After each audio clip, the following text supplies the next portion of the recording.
वेद मंत्रोच्चार के जरिए उनका स्वागत किया जा रहा है। फूल मालाओं के जरिए प्रधानमंत्री का स्वागत। और आशुतोष शुक्ल लगातार पल पल पर जो हमारी गतिविधियां उस पर नजर रखे हुए हैं। राजेश राज हमारे साथ जुड़े हैं। राजेश, आपने भी जायजा लिया नई दिल्ली रेलवे स्टेशन का, लेकिन आप चूंकि बिहार से आते हैं, मां जानकी की जो धरती है वहां से आते हैं, कैसे बिहार के लोग आज नई सुविधाओं के साथ अपने आप को अयोध्या के साथ जुड़ते हुए पाएंगे? देखिए अजय, बिल्कुल आपने सही कहा कि जो अवध और मिथिला के जो संबंध हैं वो बेहद पुराने हैं, और इस संबंध की जो कड़ी है वो कहीं ना कहीं अमृत भारत एक्सप्रेस ट्रेन को जो परिचालन शुरू होगा तो इन संबंधों की कड़ी और भी आगे बढ़ेगी।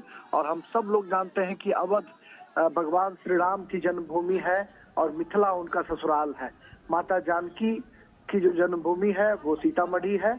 और यह जो ट्रेन है अमृत भारत, जिसका आज लोकार्पण प्रधानमंत्री मोदी कर रहे हैं, यह train Anand Vihar railway station से चलकर अयोध्या होते हुए, श्री राम जन्मभूमि से अयोध्या होते हुए, माता जानकी की जन्मभूमि सीतामढ़ी होते हुए दरभंगा मिथिलांचल तक की यात्रा जब करेगी तो अवध और मिथिला की दूरियां ही नहीं घटेंगी, बल्कि दिलों के बीच जो हम कह सकते हैं कि जो रिश्तों की जो प्रगाढ़ता है, गर्माहट है, वह भी देखने को मिलेगी। और जो पौराणिक संबंध है, जो पुराने जो रिश्ते रहे हैं, वह भी आगे बढ़ेंगे। और वंदे भारत जैसी हाई क्लास ट्रेन जब भारतीय रेल ने चलाया और उसकी सफलता को देखकर जब विपक्ष के लोग ये कहते थे कि सिर्फ एक क्लास को प्रभावित करने के लिए ट्रेन चलाई गई है, तो अमृत भारत ट्रेन जो है ये नॉन एसी ट्रेन है।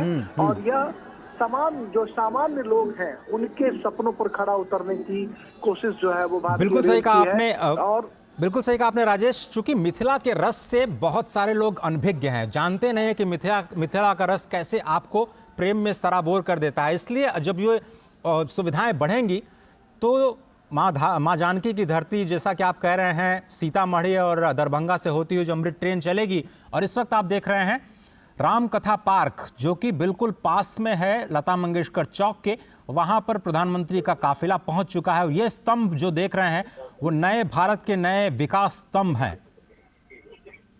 अलग मार्ग पर थोड़ी थोड़ी जगह पर आपको सुलभ शौचालय दिखाई देंगे, यानी बिल्कुल स्वच्छता का ख्याल रखा जाएगा। प्रधानमंत्री जिसके लिए हमेशा कहते रहे हैं कि जो भी तीर्थयात्री आएँ वो अपना ख्याल रखें, साथ ही साथ शहर का ख्याल रखें, उस तीर्थ का ख्याल रखें जहां पर वो तीर्थाटन के लिए, पर्यटन के लिए जा रहे हैं।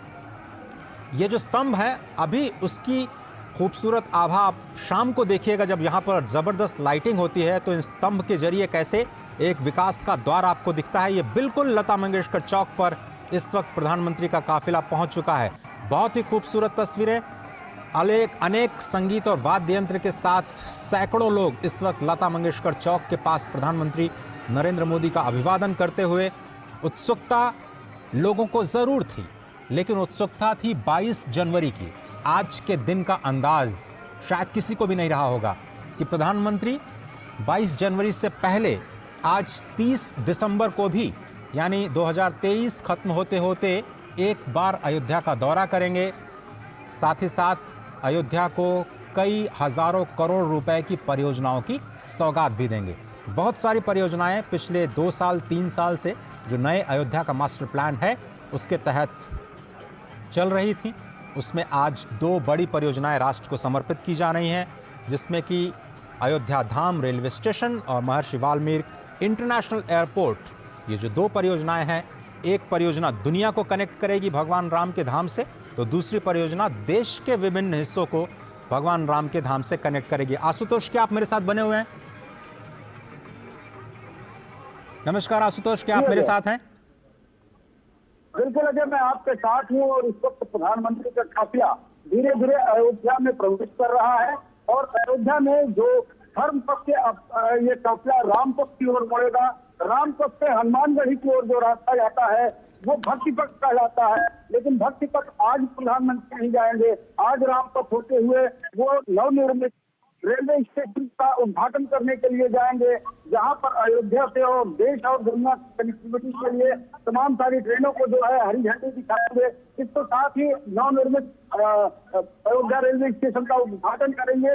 आप अजय देख सकते हैं अपने टीवी स्क्रीन पर किस तरीके से लोगों में शांति के साथ अपने उस नायक का जो है स्वागत कर रहे हैं, जो उनको कहीं न कहीं अयोध्या वासियों के मन में है। जिस तरीके से भगवान श्री राम का मंदिर बढ़ रहा है, उसके पीछे कहीं न कहीं सरकार का योगदान है। जिस तरह से अयोध्या का विकास हो रहा है, उसमें सरकार महत्वपूर्ण कार्य कर रही है और उनके कार्यों को धन्यवाद ज्ञापित करने के लिए अयोध्या वासी आज सड़क के दोनों ओर खड़े हुए हैं। वास्तव में अगर हम कहें तो राम का जो स्वरूप है, राम का जो वांग्मय है, वह एक विराट स्वरूप है, वह एक विराट वांग्मय है। उस वांग्मय में संपूर्ण राष्ट्र समाहित होता है और जब बात राष्ट्रीय एकीकरण की होती है तो बात सिर्फ यही होती है कि भगवान राम का जो स्वरूप है वही राष्ट्रीय एकीकरण का एकमात्र स्वरूप है। और यही कारण है कि अल्लामा इकबाल ने भी भगवान राम को जो है इसको इकरार हिंद कहा। और यही कारण है कि चाहे जो संस्कृति और सभ्यता रही हो, सारी सभ्यता और सारी संस्कृतियों के लोगों ने भगवान राम के चरित्र को माना है। और ये कारण स्पष्ट है, भगवान राम राजा दशरथ के पुत्र राजकुमार जिन्हें गद्दी मिलने जा रही है, उनका राज्याभिषेक होने जा रहा है, उन्हें वन गमन की जो है अनुमति दी जाती है, आदेश दिया जाता है।